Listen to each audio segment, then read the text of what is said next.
Il y a beaucoup de choses qui ne sont pas accessibles. Tout ce qui est au cœur de la souveraineté de l'État, je pense au nucléaire par exemple, ça n'est évidemment pas accessible. Tout ce qui a trait aux grands services publics, ça n'est pas accessible, que ce soit la SNCF, EDF, la Poste.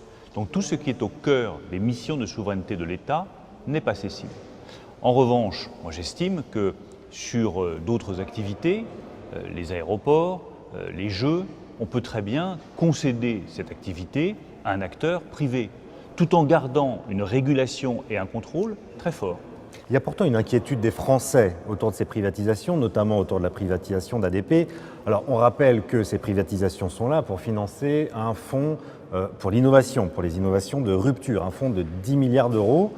Pourquoi ne pas simplement avoir placé des actions ADP dans ce fonds pour dégager un rendement de 250, 300 millions d'euros? C'est l'objectif qui sera assigné plutôt que de le placer en dette comme vous comptez le faire. Et qui financera l'innovation? Mais parce que rien ne garantit que les dividendes d'Aéroports de Paris ou de la Française des Jeux resteront à ce niveau-là. Aujourd'hui, ils sont élevés. L'histoire le prouve. Il y a quelques années, ils ont été très bas. Et puis, il faut bien financer aussi des investissements d'ADP. Enfin, ce n'est pas de très bonne politique que de récupérer ces dividendes de manière aléatoire pour financer l'innovation qui a besoin de stabilité et de perspective.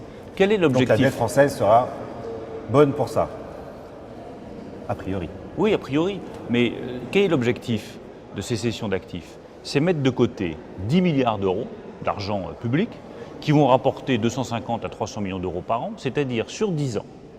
Nous pouvons désormais, le président de la République, la ministre de la Recherche Frédérique Vidal, le ministre de l'économie, le Premier ministre, nous pouvons tabler sur 2,5 à 3 milliards d'euros pour financer des innovations qui sont des innovations que les entreprises ne peuvent pas prendre à leur charge parce qu'elles ne sont pas immédiatement rentables.